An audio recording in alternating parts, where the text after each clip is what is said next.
непокоїть життя дорога, що мне завтра рихтує день.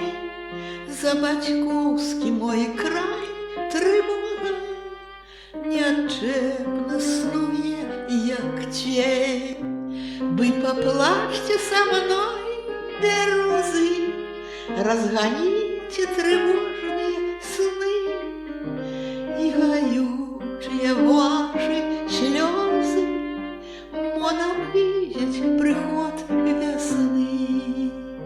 Знемоглася душа и просить у небес молитвил яна, коли дідой вятристой в осень жалить холодом нас зима.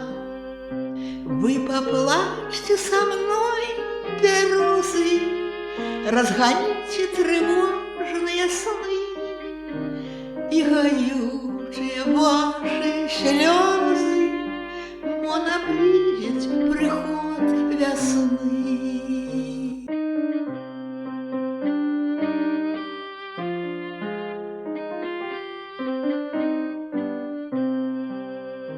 Как кружил мирный птах над хатой, непохитный путь Белорус, как не зганьбил хтось брудной лапой незаплямленный наш обрус. Вы поплачьте со мной, березы, разгоните тревожные сны, и горючие ваши слезы моно видеть приход весны.